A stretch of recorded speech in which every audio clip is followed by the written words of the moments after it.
Carta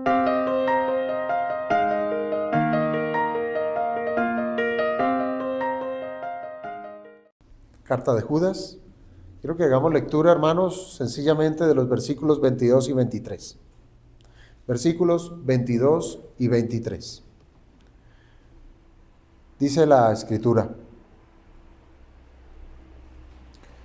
a algunos que dudan, convencedlos; a otros salvad, arrebatándolos del fuego; y de otros tened misericordia con temor, aborreciendo aún la ropa contaminada por su carne.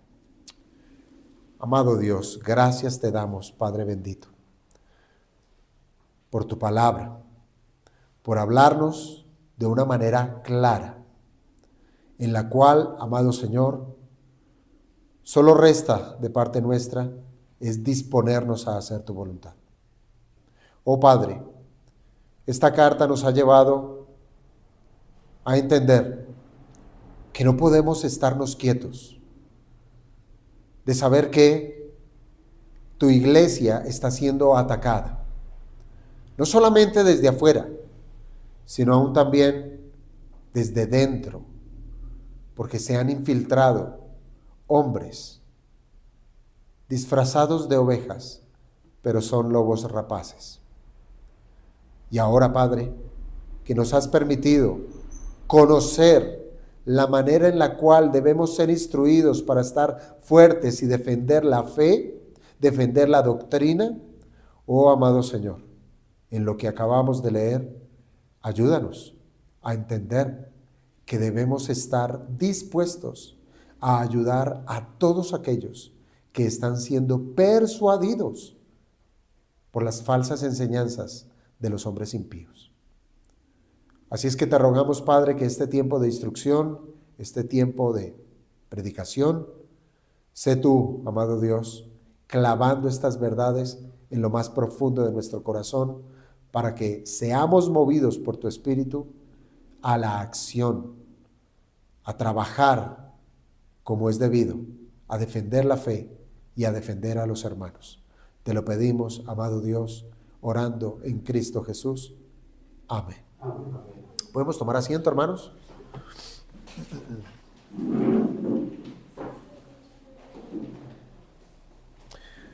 Si nosotros, piense usted, hiciéramos en este momento un autoexamen, y recuérdelo, no debe ser un asunto ligero ni un asunto que lo descuidamos.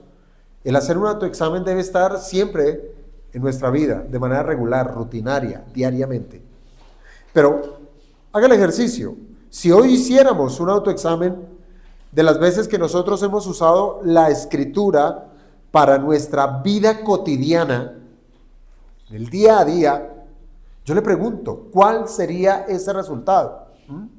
¿Cuántas veces, piense usted, ha orado a nuestro Padre por aquellas situaciones que nos están aquejando? ¿Será que nosotros hemos dejado a un lado tener en cuenta a Dios para obrar en nuestra propia prudencia? Si usted se da cuenta, yo creo que eso ha sucedido. Son muchas las veces que nosotros hemos descuidado las Escrituras porque creemos que somos más sabios que ellas, o sencillamente por ignorancia, sencillamente porque no conocemos la palabra.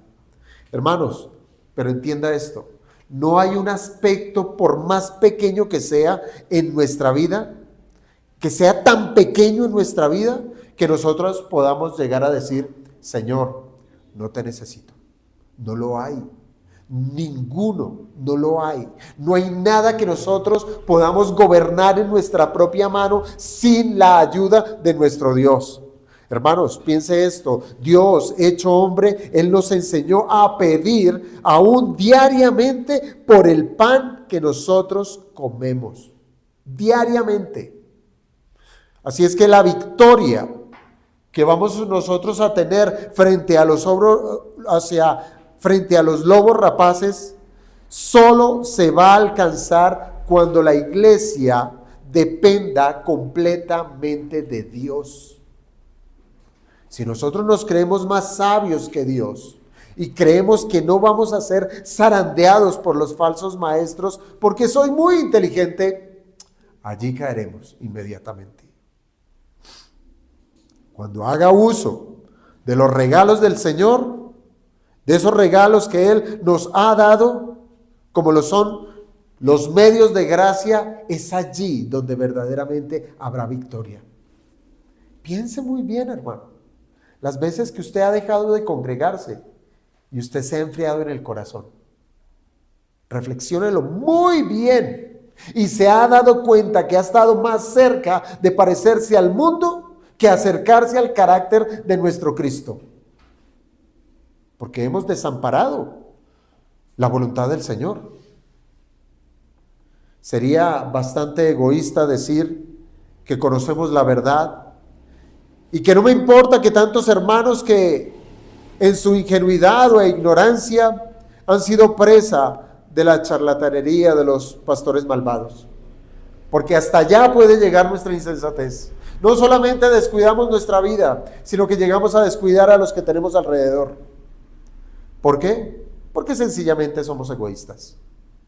Hermanos, no se trata de una opción, no es opcional, no es una opción si yo ayudo o no ayudo a un hermano que esté confundido, no es una opción, no es una opción si mi hermano está cayendo en las garras de algún lobo rapaz, de un hombre mentiroso, no es opción de que nosotros no vayamos en su ayuda. Si usted leyó muy bien este par de versículos, hermanos, se trata de una obligación. Es una obligación que tenemos para los que son más débiles. En la providencia de Dios, si usted lo piensa bien, Él, Dios, en algún tiempo, Él llegó a tener misericordia de nosotros. ¿Nosotros cómo vivíamos antes? Bueno, nosotros vivíamos precisamente alejados de Dios.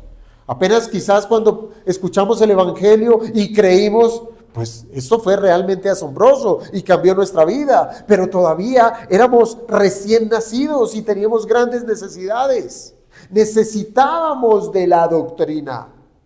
Y hubo alguien, si usted se pone a echar memoria, hubo alguien o varias personas que se acercaron a nosotros para alentarnos en la sana doctrina. Dedicaron de su tiempo, dedicaron de sus recursos. Pudo ser que en algún momento nos llegamos a resistir. No, yo no creo eso, o sí lo creo, pero no me parece. Pudimos habernos resistido. ¿Por qué? Porque quizás en ese momento de debilidad, en ese momento en que apenas estábamos naciendo de nuevo, nuestras convicciones estaban muy, muy, muy pequeñas. Eran unas pequeñas semillas. Y aún así, también pudo haber sido que teníamos convicciones que venían de atrás, de enseñanzas vanas, de enseñanzas que venían del engaño, y allá nos encontrábamos nosotros. Pero con el paso del tiempo, nuestro corazón se hacía más y más enseñable. La luz de la verdad, ¿qué hacía? Aclaraba, ¿sí?, esos asuntos doctrinales que aún habíamos tenido en cuenta y que comenzábamos a ver que nuestra base doctrinal era verdaderamente débil y que necesitábamos más Biblia y que necesitábamos ser más enseñados en la verdad y ser fundados es en la palabra de Dios y no en la palabra de los hombres. Y esto no llegó así como así. Dios usó a sus hijos, Dios usó a sus siervos, quienes dedicaron de su tiempo para hablarnos de la verdad.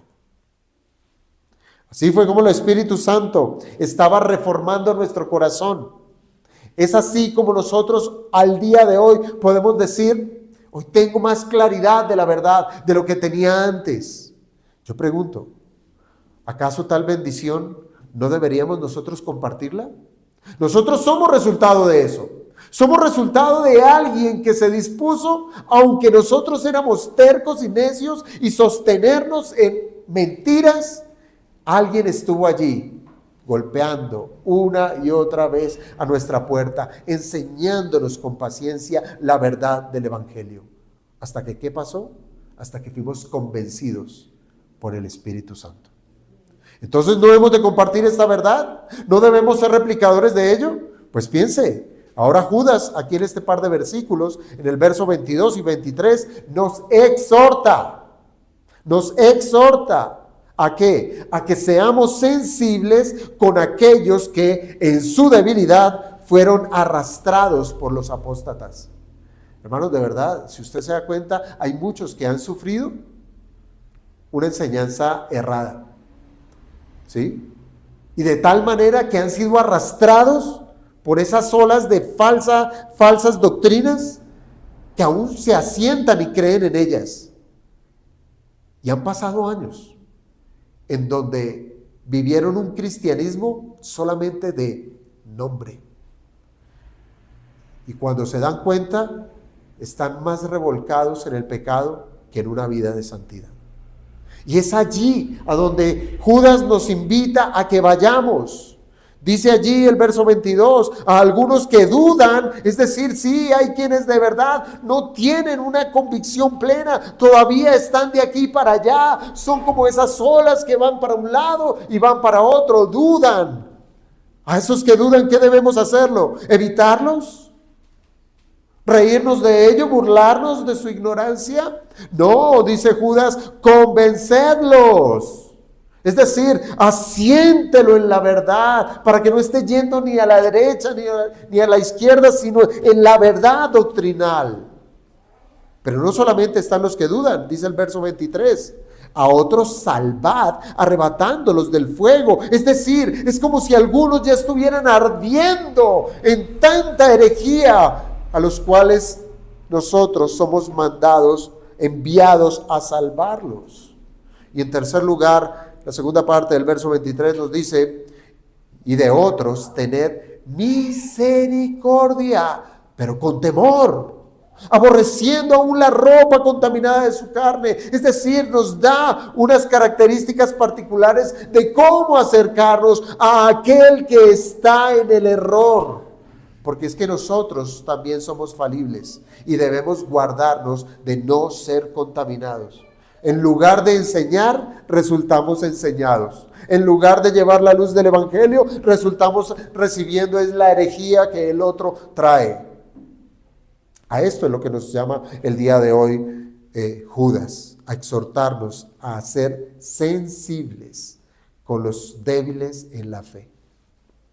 Hermano, realmente sería inconsecuente, si usted lo piensa bien, que aquel que ha experimentado la misericordia de Dios al ser perdonado de todos sus pecados, sin mover un solo dedo, porque yo le pregunto, ¿usted trajo algo? ¿Usted hizo alguna acción? ¿Usted presentó algo para ser perdonado? Nada. No movimos nada, no hubo ofrenda, no hubo sacrificio de parte nuestra, no había nada que ofrecer. Solamente Cristo es el que ofreció todo por nosotros. Ahora piense, si usted realmente ha considerado que hemos sido perdonados por la misericordia de Dios de todos nuestros pecados sin merecerlo, ahora yo le pregunto, ¿usted puede negar ser misericordioso con otro? De poder puede, pero no debe, no debemos, porque usualmente eso es lo que ocurre. Pensamos es solamente para nuestros adentros, para nuestra conveniencia.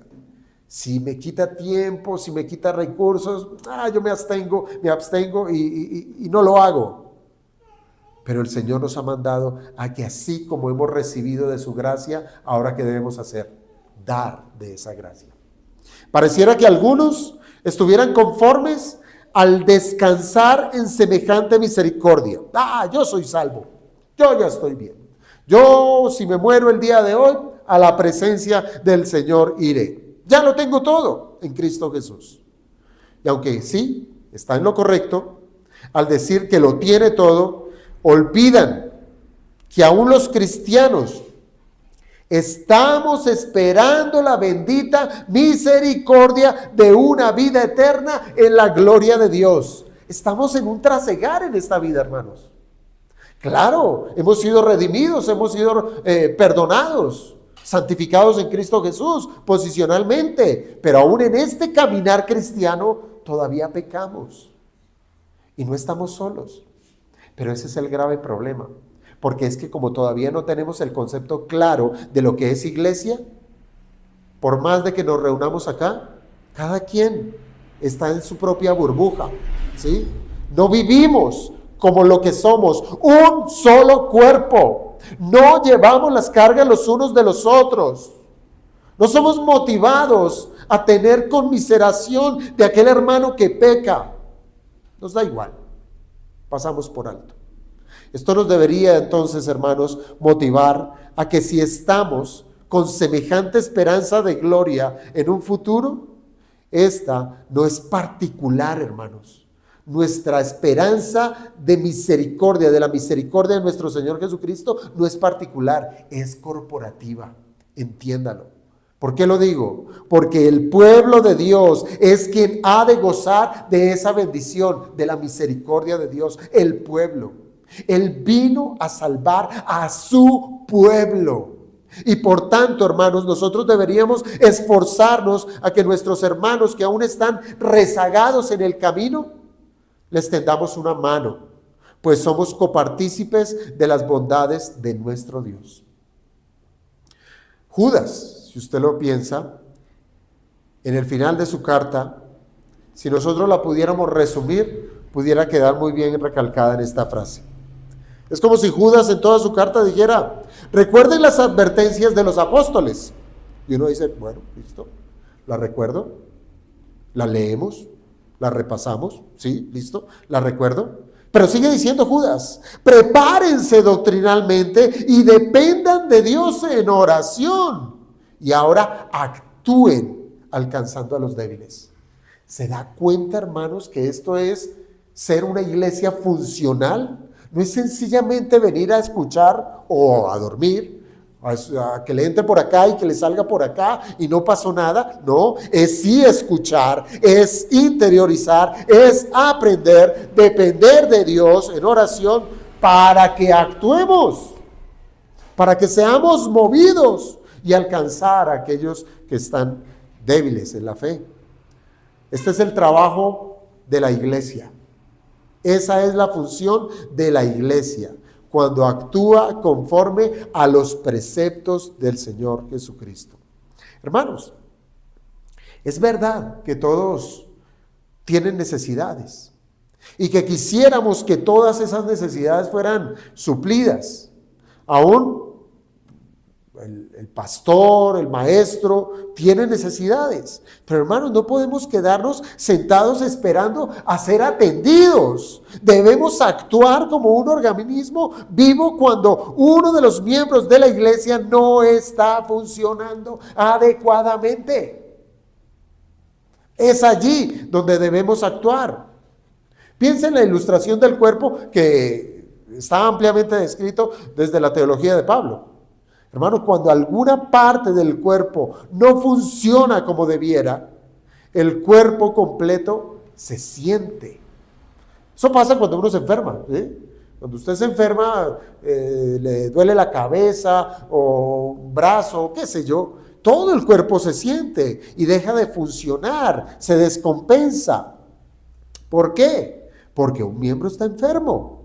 Hermanos, a menos de que seamos masoquistas, y sígame ahí en la ilustración, a menos de que seamos masoquistas y querramos vivir con la dolencia de una parte del cuerpo, nuestro deber es darle atención a esa parte, suministrando el medicamento necesario para su pronta recuperación según sea el grado de la enfermedad. Y ahora Judas en este par de versículos lo que nos presenta es esa atención a los miembros, que no debemos quedarnos quietos. Esto es una realidad. Hay miembros que están enfermos. Hay miembros que están descompensados. Hay miembros que están desnutridos. La realidad de la iglesia presente es que Cristo es la cabeza, ¿sí? Y tiene un cuerpo lánguido, desnutrido. No por la cabeza, sino por nuestra propia responsabilidad, que no hemos hecho lo que tenemos que hacer. Así es que este par de versículos nos va a presentar tres diferentes tipos de personas, diferentes grados en los cuales se encuentran algunos en su debilidad espiritual. 3 grados distintos. 3 grados de personas que muy seguramente quedaron, sí, inquietos con las enseñanzas de los apóstoles, pero aún se preguntan qué tanto debían seguir sus enseñanzas. Al día de hoy puede haber aquellos que todavía dudan de la enseñanza apostólica, que aún dudan de la veracidad de la Escritura, que aún dudan de algunas doctrinas. ¿Y qué debemos hacer? Traer luz ante ello y rogar que sea el Espíritu Santo trayendo convicción a sus vidas. Había dudas en el corazón de estos débiles, había dudas en el corazón de estos que estaban siendo consumidos por el fuego. Claro, habían grandes dudas en sus corazones. Unos las tenían más arraigadas que otros. Algunos pareciera que ya ni dudaban, sino que se asentaron en una falsa doctrina. Practicaban abiertamente lo que alguna vez fueron enseñados, mal enseñados, y allí se quedaron. Y así, sin importar que fuera pecaminoso, decían: así me enseñaron, así me quedo. En esto, ¿quién cabe? De todas las personas. Hombres, mujeres, niños, ancianos, de cualquier lengua, cualquier nacionalidad, todos estaban allí en esa situación con la necesidad de ser atendidos. Necesitaban ser edificados. Óigame bien a esto. Necesitaban ser edificados, mas no pisoteados. Necesitaban ser edificados por la palabra de Dios, mas no pisoteados por el autoritarismo. Según fuera el nivel de su persuasión de los falsos maestros, algunos iban a necesitar ser incluso reprendidos con mayor severidad que otros, pero siempre en amor y mansedumbre. Hermanos, las palabras de Judas están sazonadas con gracia, pues siendo una exhortación, sin importar que lo fuera, aún obligándonos a actuar de esa manera, tiene un carácter compasivo. Es un llamado urgente a la iglesia para que actuemos con firmeza delante de aquellos que han tropezado, pero que lo hagamos con compasión. Y entienda por compasión esa capacidad de sentir la desdicha de los demás, es decir, ponerse en los zapatos del otro. Y la compasión está íntimamente ligada con la misericordia. Se parecen, que incluso a veces son utilizadas como sinónimos, pero hay una leve diferencia. Mientras que la compasión es el impulso motivador, lo que le impulsa al hombre, ¿sí? Ese dolor, ese pesar, esa angustia de ver al otro que está mal. La misericordia es la acción. Ya es el acto, es cuando uno va y se enfrenta a esa situación. Entonces, el impulso, la compasión, me lleva a la misericordia. En otras palabras, la tristeza que se siente al ver el perecer a otros nos debe mover a misericordia haciendo algo respecto. No es sencillamente: ay, pobrecito, mire qué ignorante, está sumido en sus pecados, hasta luego, y hasta allí quedó. Eso no es compasión. No, de pronto está la motivación, pero usted no la supo encaminar a actuar. Debe llevarla a la acción, a la misericordia. Cuando usted piensa en los dos significados, en estas dos palabras de compasión y misericordia, esto nos lleva casi instantáneamente a pensar en una persona que fue compasivo y misericordioso. ¿Quién? Nuestro Señor Jesucristo. ¿Quién más que Cristo? Que fue compasivo y misericordioso. Es de Cristo de quien nosotros debemos aprender semejante ejemplo.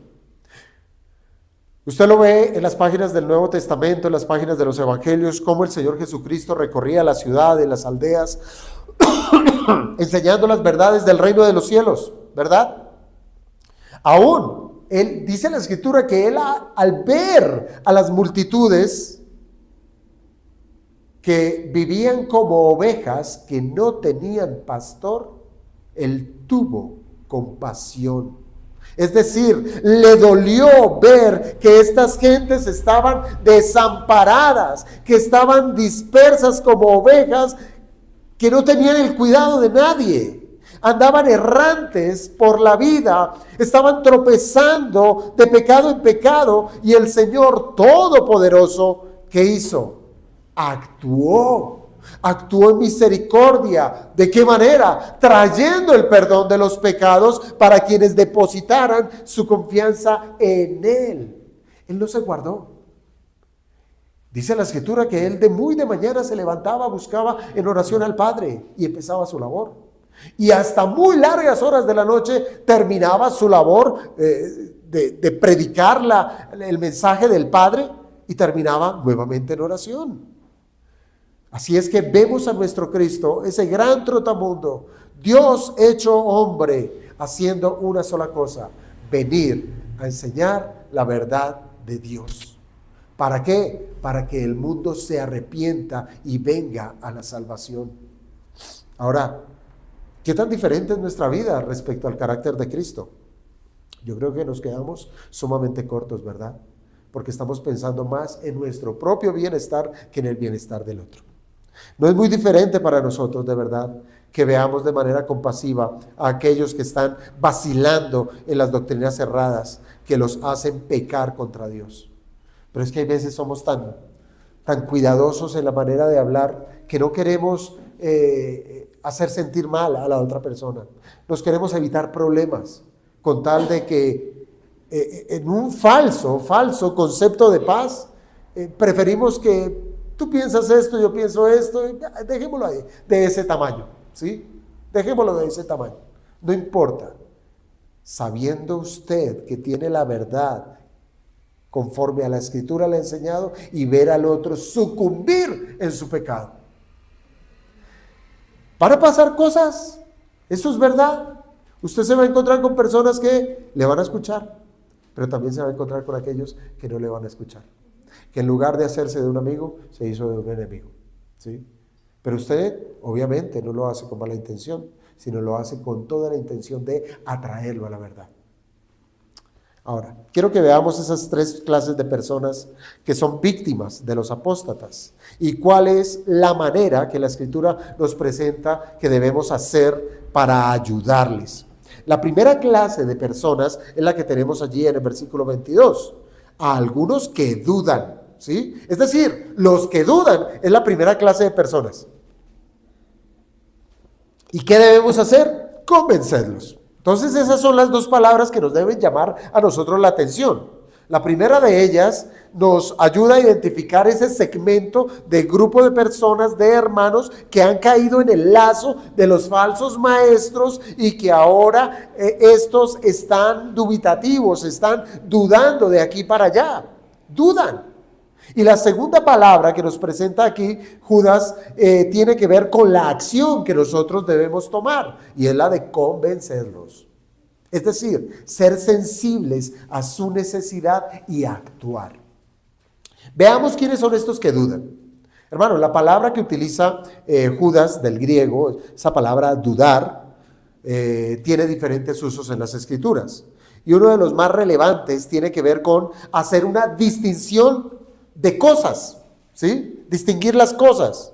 Algo así como hacer una discriminación.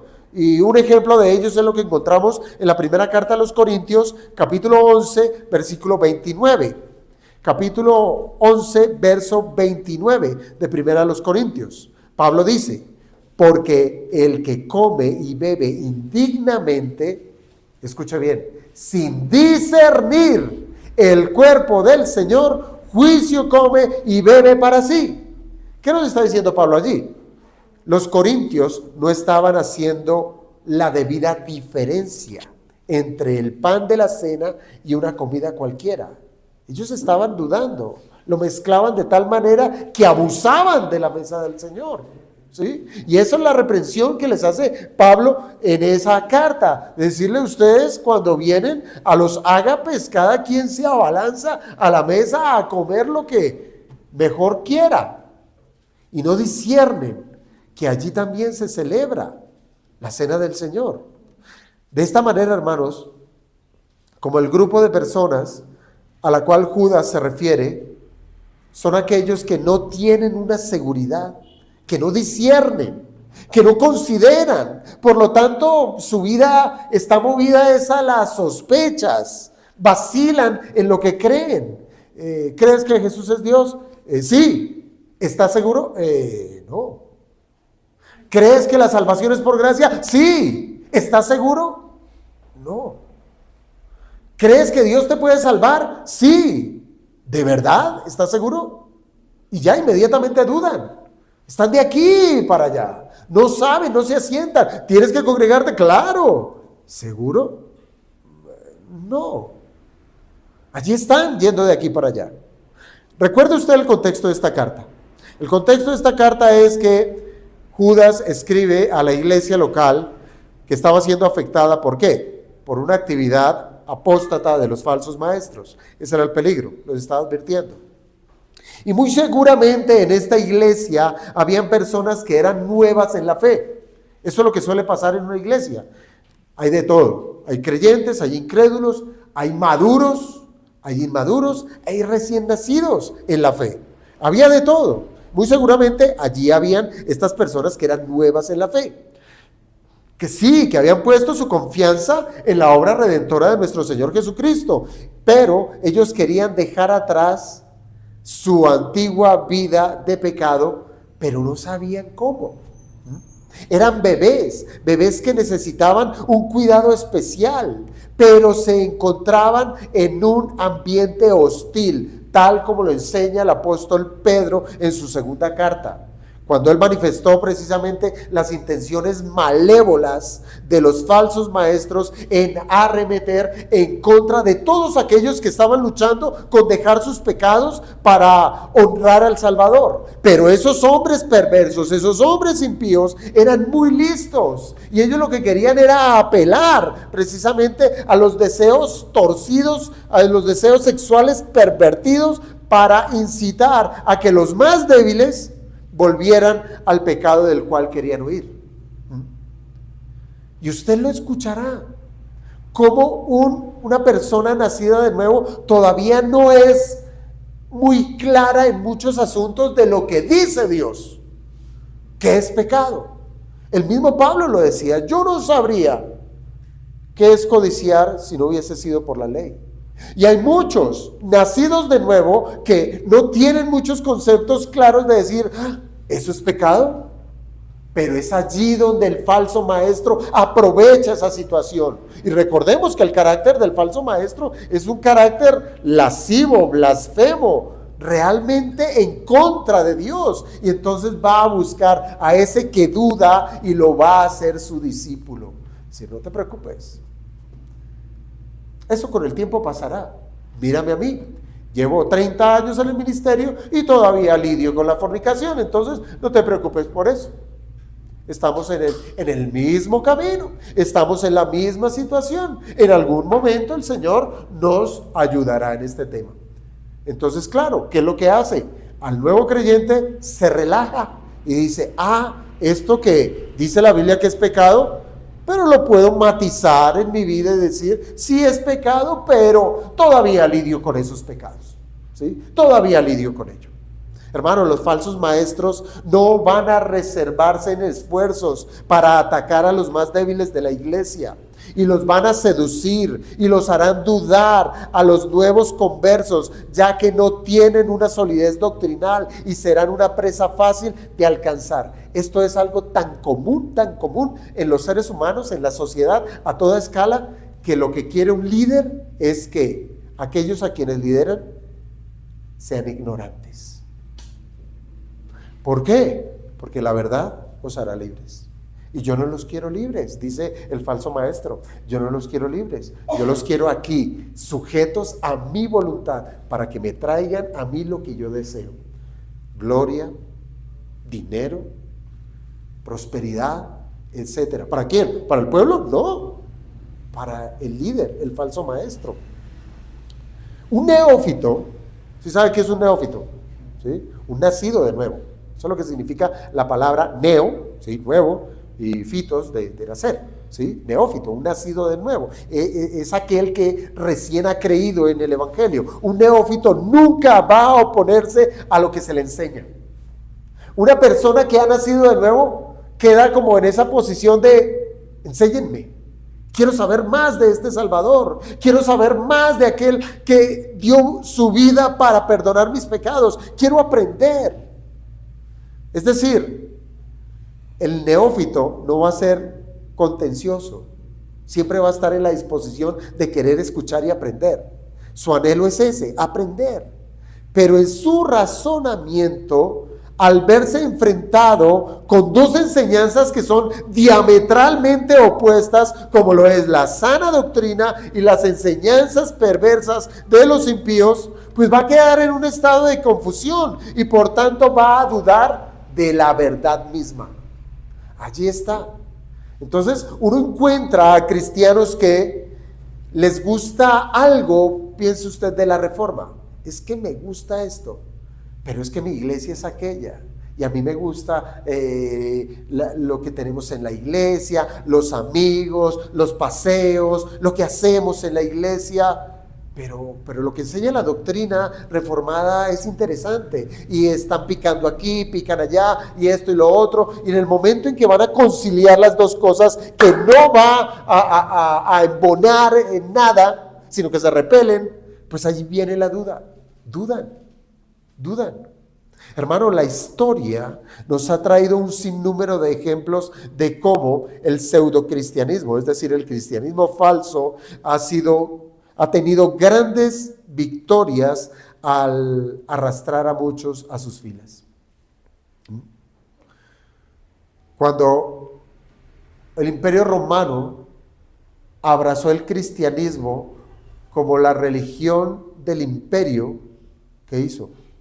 Arrastró a muchos a la herejía, arrastró a muchos a la idolatría, arrastró a muchos a una densa oscuridad espiritual. Y digo que es una de las grandes victorias del pseudocristianismo, porque hasta el día de hoy se lidia con ello. El Imperio Romano abraza la fe cristiana y nunca dejó de lado el culto pagano, nunca lo dejó. Ellos hicieron una mezcla entre lo santo y lo idolátrico, ¿sí? Entonces, si ellos tenían sus dioses, que Apolos, que no sé quién y si sé más, entonces dijeron, a este ya no le llamemos Apolos, pongámosle Pedro, ¿sí? Ya esta diosa, ya no le llamemos fulana, sino pongámosle María, ¿sí? Y empezaron a mezclar lo santo y lo idolátrico. A sus dioses hechos por manos de hombre les cambiaron los nombres por unos que fueran representativos en la cristiandad, y continuaron adorándole sin ningún reparo. Y esto dio evidencia, hermanos, de que no es necesario negar expresamente a Dios y a Cristo para ser un idólatra. Una persona puede decir, yo adoro a Dios, yo adoro a Cristo, y seguir siendo un idólatra. Pero bueno, usted dirá, catolicismo romano. Pero hermano, ¿qué dirá usted de las megaiglesias de nuestros días?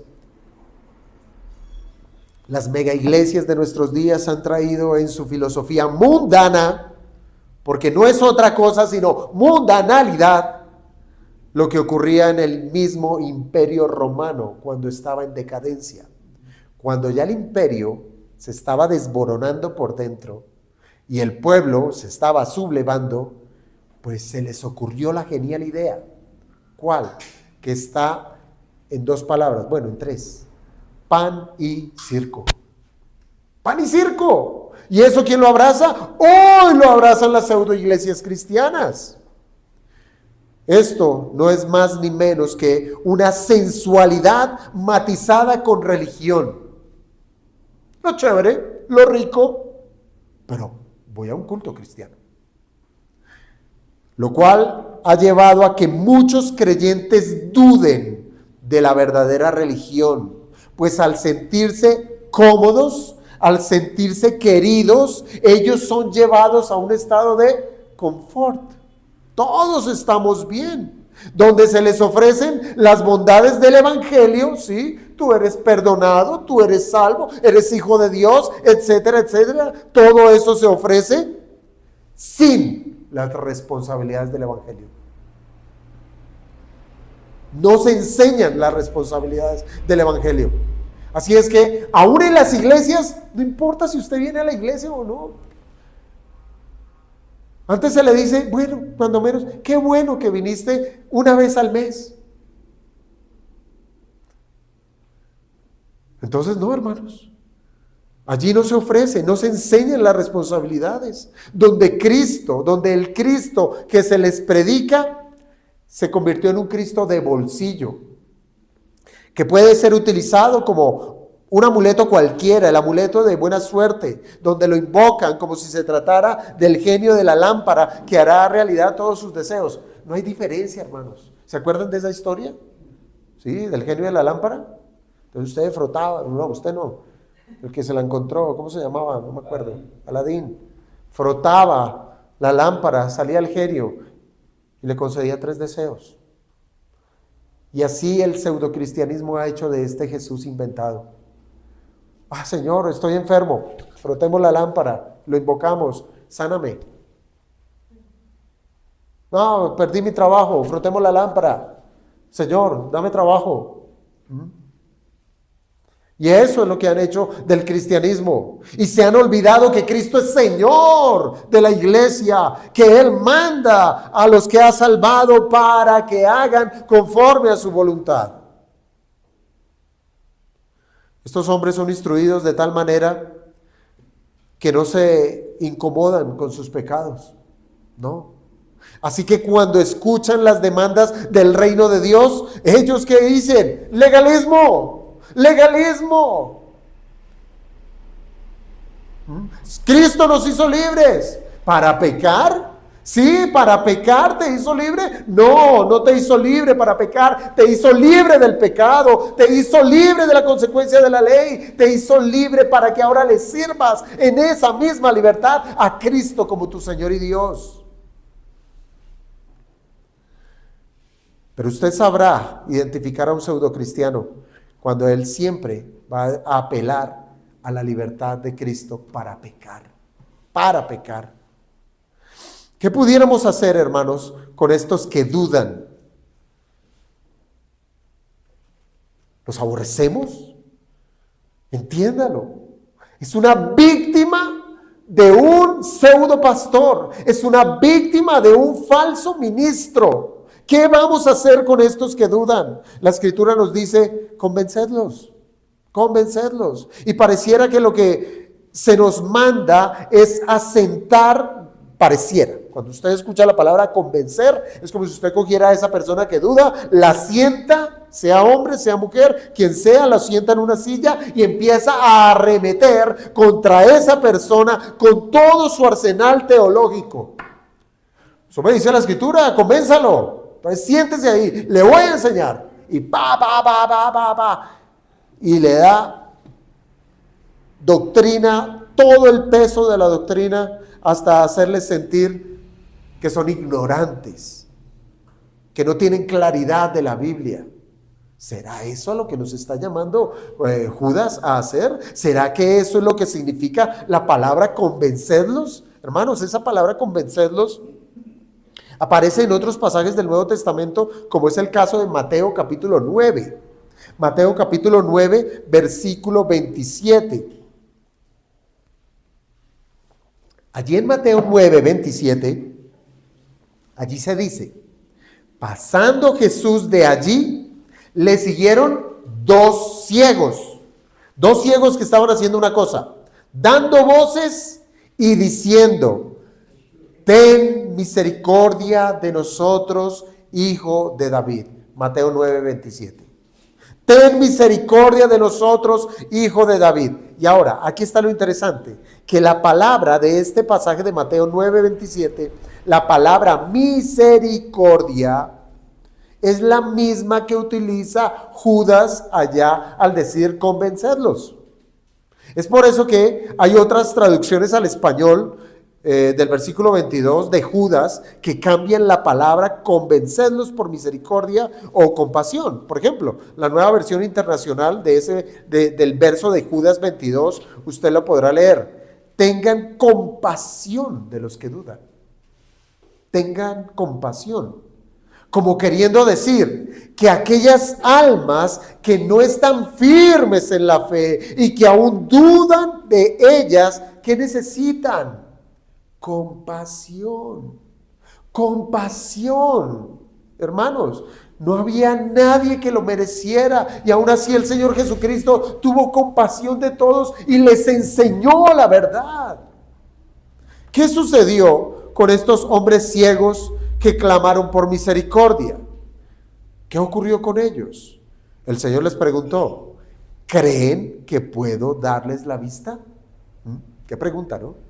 A lo que ellos contestaron, sí, Señor, lo creemos. Entonces, ¿qué hace el Señor Jesucristo? Les toca los ojos diciendo, conforme a vuestra fe os sea hecho. Mire, el Señor condescendió. Ellos clamaban por misericordia, ten compasión de nosotros. Y el Señor vino, bueno, pero es que ustedes fuera de ciegos son pecadores, no merecen, ¿sí? El Señor condesciende, les dice, ¿crees? Porque ellos lo que necesitan, creer, y ellos creen. Y allí es donde les ayuda en su debilidad. Así es que, hermanos, efectivamente nosotros debemos convencer a los que dudan de las enseñanzas de la Biblia, pero debemos cimentarlos, claro, en la verdad, sin juzgarles o criticarles cuando vienen al encuentro, cuando vienen a ser enseñados. Así es que de manera incondicional, si usted lo ve, el Señor Jesucristo les sanaba. Hubo quienes no solamente, como estos dos ciegos, creyeron en la sanidad, sino también hay quienes creyeron en Él como el Salvador. Hermanos, no hay motivo alguno para hacer acepción de personas si son hermanos en la fe, porque ese es el contexto que nos presenta la carta. Si son hermanos en la fe, que son débiles, que están dudando, es nuestra obligación tener misericordia de ellos, de la misma manera que nuestro Señor Jesucristo tuvo misericordia de nosotros. Usted piensa en un Tomás, ¿sí? ¿Se acuerdan? Tomás dudó cuando después de que el Señor resucitó y estaban los 12 en primer día de la semana reunidos y el Señor se presentó, pero Tomás no estaba en ese momento y le llegan con la noticia, Tomás, el Señor vino. No lo creo, no lo creo, hasta que yo no meta mi dedo en la mano no voy a creer. ¿Y el Señor qué hace? Condesciende con él, una segunda oportunidad.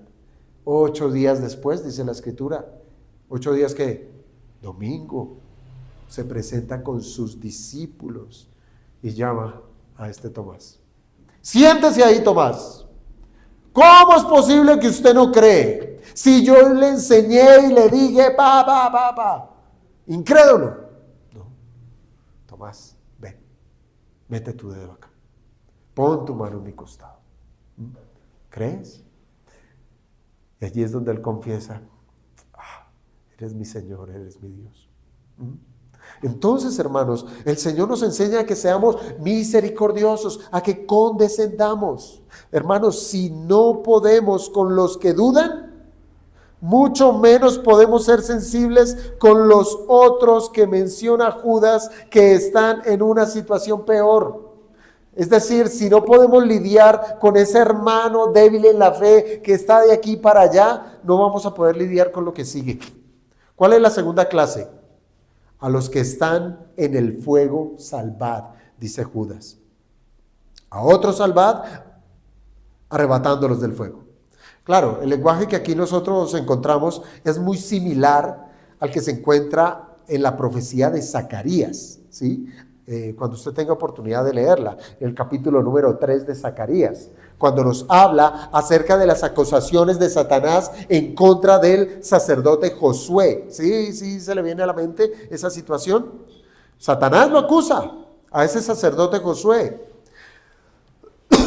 Ahora, ante esas acusaciones, el Señor le replica a Satanás que Josué es un tizón en llamas que ha sido arrebatado del fuego. Son las mismas palabras que está usando Judas allí en el versículo 23. Mire, Judas no está haciendo mención, escuche bien, de la salvación que solo puede otorgar nuestro Señor Jesucristo. No nos está diciendo que nosotros tenemos la capacidad de salvar un alma del infierno, de salvar a un alma de sus pecados. No, eso no es lo que nos está diciendo. Claro, fácilmente pudiéramos caer en ese error al relacionar las palabras que aquí expresan salvar con arrebatar del fuego. Uno diría, pero está hablando de esa salvación, de salvar un alma de la condenación eterna. Pero no es así. El propósito del lenguaje que usa Judas es con el fin de mostrar la gravedad en la que están algunos creyentes. Ya no solamente dudan, sino que dieron un paso más profundo o más para atrás. Mire, un autor se refirió a este grupo de personas con estas palabras, comillas: esta gente está siendo ya chamuscada por el fuego del pecado. No solamente están dudando de la doctrina, sino que ya están practicando el pecado, ¿sí? Sino que ya dan por sentado la mentira y viven en la mentira. Es decir, que la frase que les acabo de citar quiere decir que ya habían caído bajo la seducción y las enseñanzas ajenas de las Escrituras. Piense, por ejemplo, en los judaizantes cuando llegan a las iglesias de Galacia y les dice: oh, hermanos cristianos, claro, sí, está muy bien creer en Cristo, pero cuidado, es Cristo y la circuncisión. Se tiene que circuncidar. Es Cristo y algo más. En el día de hoy es eso, es Cristo y algo más. Es Cristo y ofrende. Es Cristo y diezme. Es Cristo y sus buenas obras. Es Cristo y le suman lo que sea. Lo que sea. Entonces, ¿qué es lo que ocurrió con los Gálatas? Algunos cayeron y dijeron: sí, toca circuncidarlos. Y se circuncidaron. Volvieron a las prácticas de la ley que el Señor cumplió. Volvieron a practicar lo que el Señor hizo para que la iglesia reconociera que eso era Cristo, que en Cristo se cumplía absolutamente todo. Habían caído bajo la seducción de las enseñanzas ajenas de la Escritura. Por tanto, esas prácticas ya se convertían en pecaminosas por sí mismas. ¿Por qué lo digo? Piense usted, la Biblia nos habla de la suficiencia de Cristo. Cristo es suficiente, solo Cristo. Pero si usted en su doctrina, ¿sí?, en su teología dice es Cristo y algo más, ya Cristo no es suficiente. No es suficiente. Y eso es herejía, hermano. Herejía. Si Cristo no es suficiente, Cristo ya no es Dios. Usted está diciendo, lo está rebajando. Por tanto, ya está practicando de una manera pecaminosa. Y esto es lo que Judas está diciendo de manera figurativa. Esto es como un fuego abrasador que les estaba consumiendo.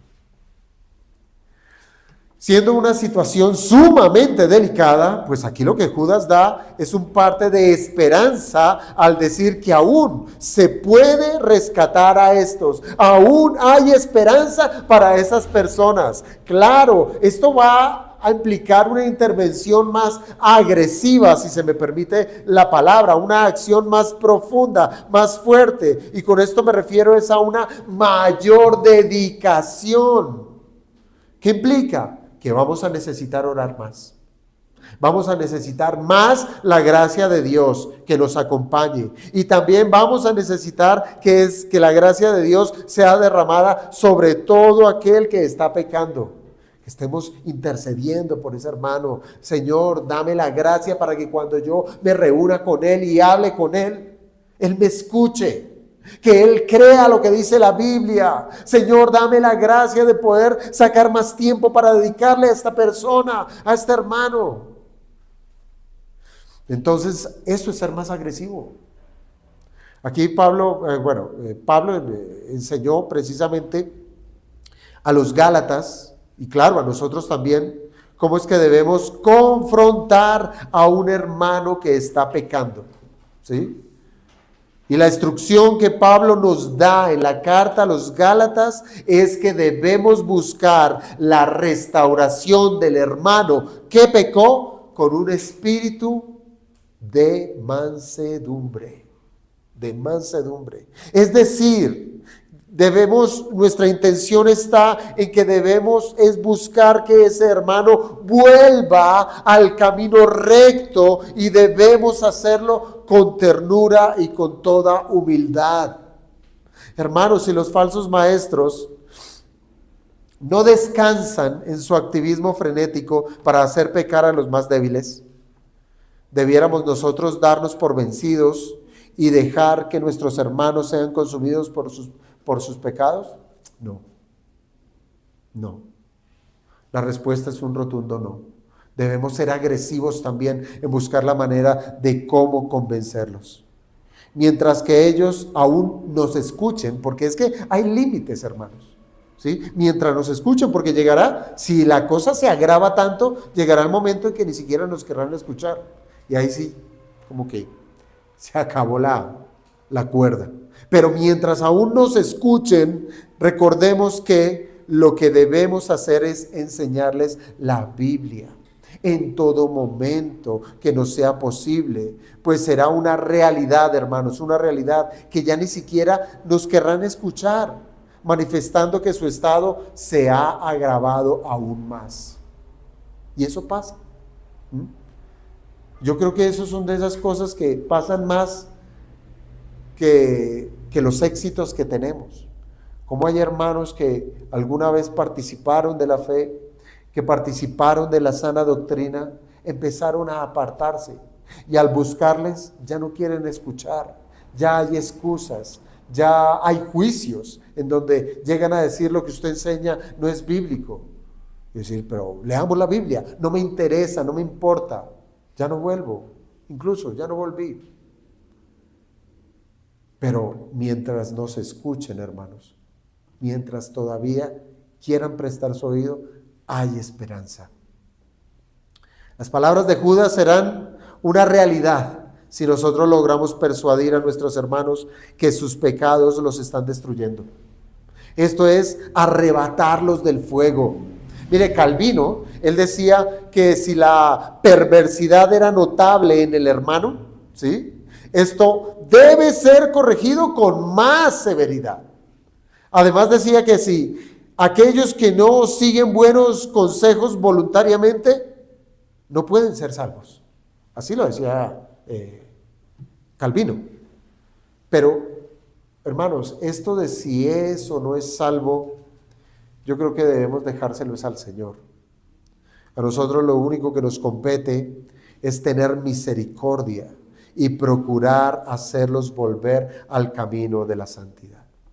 Pero nos queda un tercer grupo, y es lo que dice la segunda parte del versículo 23. Aquellos que aún sus ropas están contaminadas. Por eso es que termina este verso diciendo, y de otros tened misericordia con temor. Tengan misericordia, sí, pero con temor, aborreciendo aún la ropa contaminada por su carne. Y nuevamente, hermanos, esto nos llama a ser misericordiosos, ¿sí? Tened misericordia, pero esta vez con una seria advertencia, que tengamos mucho cuidado aún de la ropa que ellos tienen, que está contaminada con su carnalidad, con su mundanalidad. Hermanos, aquí hay un énfasis muy marcado en la segunda parte del versículo 23 y tiene que ver con la relación que nosotros como cristianos debiéramos tener ante el pecado. Y Judas usa precisamente la metáfora de la ropa contaminada. Miren, hermanos, En varios pasajes de la Biblia también se usa esa metáfora de la ropa, de las ropas limpias, de las ropas sucias, para enseñar, el caso de la ropa sucia, contaminada, para enseñar la repugnancia del pecado, y aún también de las ropas limpias para hablar de la santidad o de la limpieza que hay en esa persona. En ese mismo texto de Zacarías, se menciona, que mencionamos anteriormente, nos dice allí en el capítulo 3, cómo el sacerdote Josué estaba usando unas vestiduras que eran viles, dice allí el texto, y las estaba usando, esas vestiduras viles, delante del ángel de Jehová, las cuales, esas vestiduras representaban ¿qué? Su pecado. Y fue el mismo Señor que mandó a uno de sus ángeles a que le quitara esas ropas sucias, manifestando que solamente delante de Dios se puede entrar a su presencia con ropas limpias. Es decir, que solamente Dios, al quitar esas ropas sucias, Él es el único que perdona pecados, ¿sí? Y otorga vestidos limpios. Ahora, si nosotros continuamos con el uso de la metáfora de las vestiduras, aquel que tiene su ropa sucia, que tiene una ropa maloliente, puede llegar incluso a causarnos repulsión. Pasa. Piense, por ejemplo, una ilustración ridícula. Cuando usted lleva su carro al mecánico y después de que el mecánico se mete por debajo del carro y se mete allá en el motor a descubrir qué es lo que tiene el carro, y usted ve cómo se engrasa, quita una cosa, pone la otra y sale completamente embadurnado de grasa, pero eso sí, le deja su carro 1A, prende, funciona, y usted está tan feliz que le provoca abrazar a ese hombre, pero cuando ve que su overol está de cabeza a los pies completamente sucio, impregnado de grasa, usted se abstiene, es decir, bien, gracias, ¿sí? Pero ya no lo va a abrazar, ¿verdad? Y es así, hermanos, como el estado de estos hermanos descritos al final del versículo 23, quizás sea el más grave de todos, en donde cuando nos habla de que tengan temor, sí, misericordia, pero con temor, aborreciendo la ropa contaminada de su carne. Es decir, desprecie siempre el pecado de ese hombre. Nunca vaya a congeniar de decir, yo te amo tanto, que nos vamos a emborrachar los dos. Yo sé que tienes problemas con el alcohol y te voy a disipular en ese bar a donde tú tanto vas. No, sino aborrezca su pecado.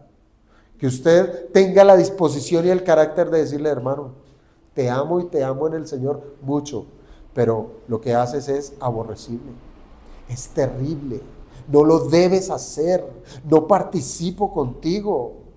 Y si esto se alarga, me toca hacer lo que dice la Escritura, ni con el tal yo puedo participar contigo, no puedo tener comunión contigo si tú sigues practicando el pecado. Porque eso lo dice la Escritura, que todo aquel que se diga llamar hermano y practica el pecado, con el tal ni aún comáis.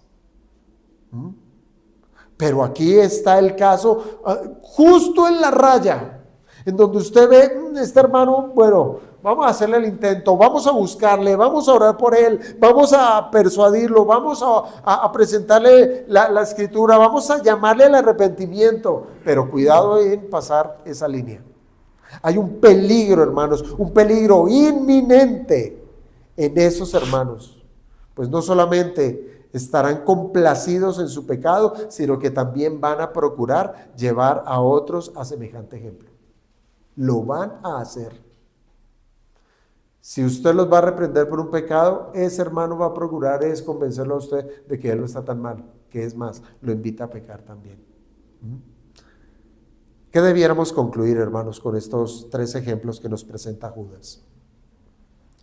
Aunque persistan estos hombres en pecar, nosotros no debemos dejar de persistir en verlos con los ojos de compasión que tiene nuestro Señor Jesucristo. No debemos dejar de hacerlo. Hermanos, una gran tristeza debe agobiarnos al ver cómo aquellos que alguna vez tuvieron comunión con nosotros, aún creyendo las mismas verdades, se han apartado de la Biblia, bajo la premisa de que ellos están en lo correcto. Eso es terrible. Puede que ellos sean bien intencionados, ¿sí?, en su actuar, pero si están haciendo lo que Dios no le ha mandado hacer, por más buenas que sean sus intenciones, no deja de ser pecado. Alguien decía que un encuentro con un hermano así, en cierto sentido, es exponerse a su veneno. Por eso debemos tener mucho cuidado.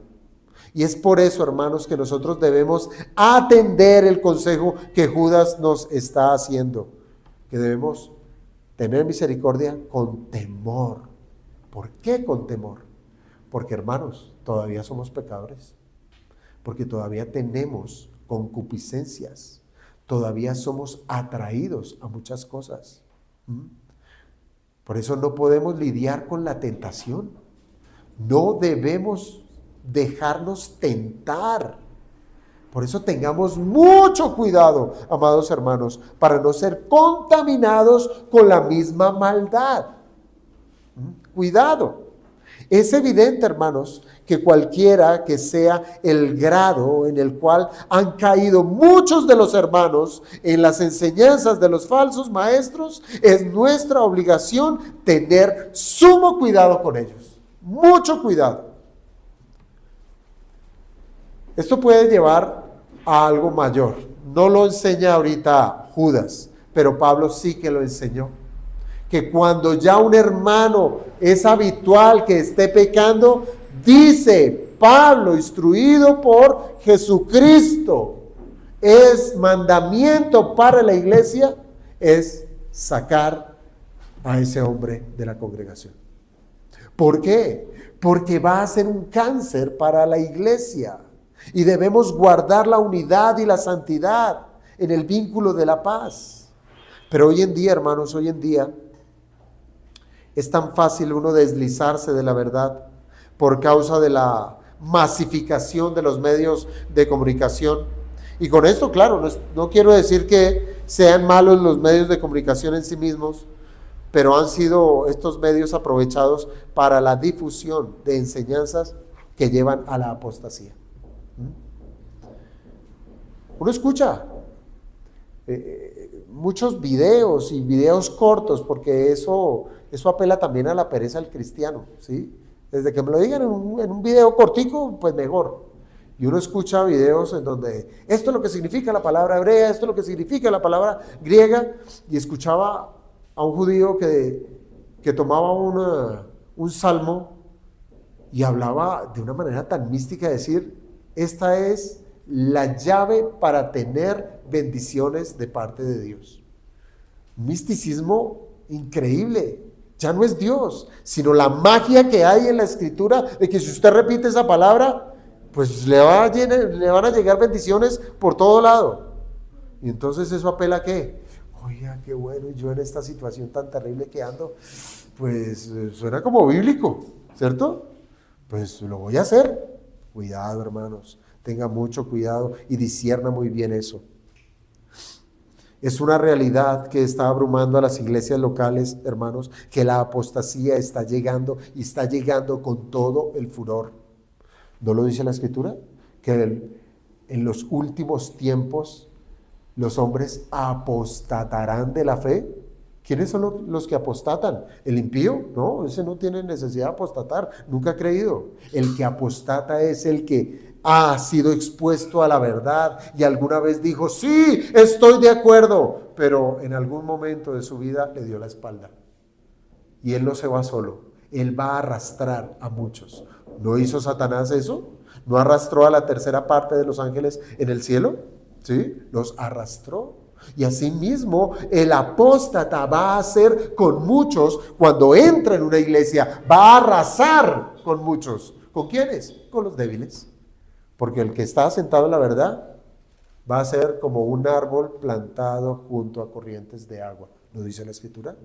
¿Sí? Será como una casa edificada ¿sobre qué? Sobre la roca, donde viene la tempestad, no le pasa nada, inamovible. Viene una Pandemia, y allí se mantiene firme. Mire, la pandemia hizo eso, zarandeó a las iglesias. ¿Y quiénes quedan? Los que están cimentados en la verdad. ¿Los otros que prefirieron? Las iglesias virtuales.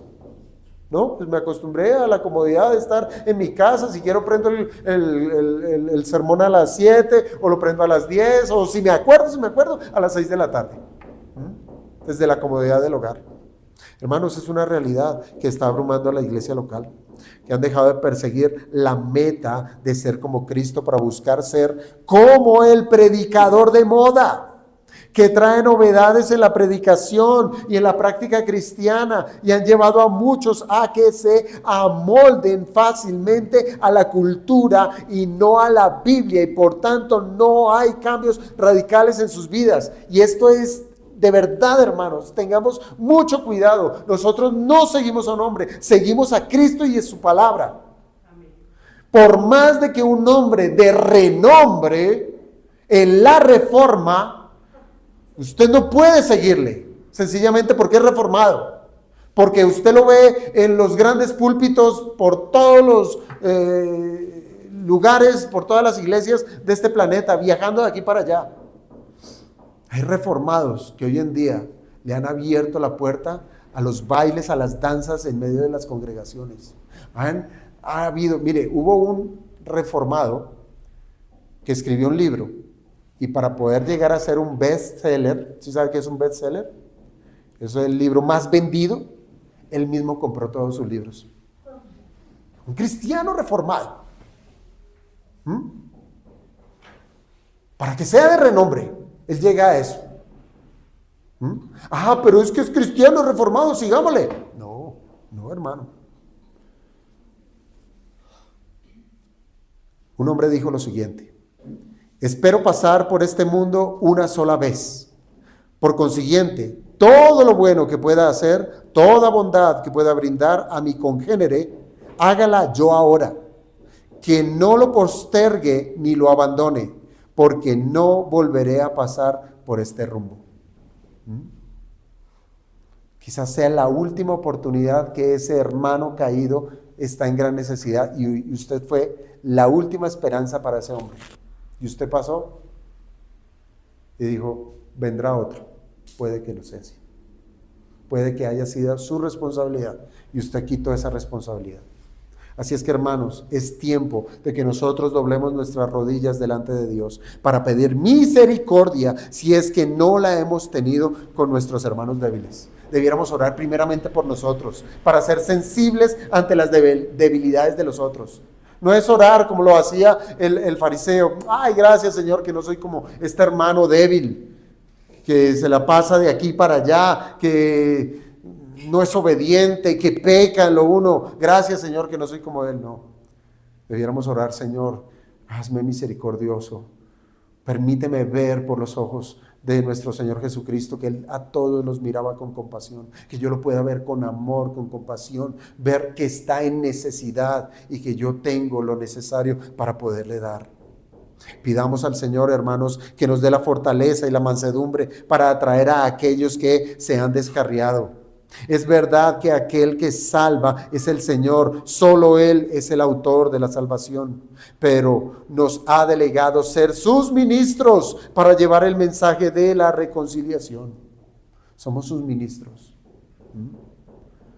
Por eso es que dice la Escritura que debemos rogar para que otro se arrepienta. Como si Dios rogase, pero Dios no ruega. Somos nosotros los que rogamos porque somos iguales. Yo soy pecador y el Señor me perdonó por su gracia. Así es que te ruego, hermano, abandona el pecado. Te lo ruego, arrepiéntete. Por eso es que Pablo sufría tanto por sus hermanos judíos. Si por mí fuera, él decía, daría mi vida si fuera, la daría para que ellos fueran salvos. Pero él mismo sabía que eso era imposible, porque nadie puede dar la vida por otro para la salvación, solo Cristo. Pero su amor por los demás lo llevó a ir hasta lo más, al límite de la existencia que el Señor le permitió. Y dice que él quería llegar hasta España, ¿sí? Y el Señor no se lo permitió. Y por eso es que lo leíamos hoy. Yo he trabajado más que los otros. No por mí mismo, sino por la gracia de Dios. Y usted lo encuentra en el Nuevo Testamento. La literatura de la pluma de Pablo redunda y es tan profunda que el mismo Pedro dijo, unas cosas son difíciles de entender de nuestro hermano Pablo, pero no imposibles. Entonces, ¿qué hay de nosotros, hermanos? Hermanos, seamos pacientes, seamos claros al enseñar la verdad a quienes están confundidos. No todos necesitan una confrontación dura. Habrá situaciones que sean necesarias. Pero lo que sí es verdad y es muy necesario es que estos que son débiles necesitan razones bíblicas y necesitan ser consolados. Hay momentos en que se requiere una intervención quizás rápida, que sea firme, porque es allí en el momento inmediato del pecado, por lo cual no debemos esperar a que alguien llegue a tocar fondo, sino inmediatamente echar mano para que no caiga en ese error, para que no toque fondo, si nosotros podemos ayudar antes. Mire, ¿cuántas veces, piense, sígame esta ilustración, cuántas veces hay personas que viven caminando en la oscuridad y usted lleva la lámpara de la verdad, rápidamente presente esa lámpara para que ilumine el camino de ese hombre? Y si Dios lo permite, ese hombre dirá, gracias hermano, me libraste de tanto mal. O puede que quite la mano, la luz, y él siga en su camino de error, pero usted ha salvado su propia alma, a decir, yo llevé la luz, él la rechazó. Ayude, hermano, ayude al caído, sin comprometer también su pureza, ¿sí? No comprometa nunca su discernimiento. Nunca abandone la verdad por querer ponerse tanto en los pies del otro que olvida que usted es débil también. No pierda el discernimiento. Se necesita sabiduría, se necesita el temor de Dios para no terminar afectándose usted mismo. Necesita usted estar lleno de la palabra de Dios para usted no resultar también ser uno que duda.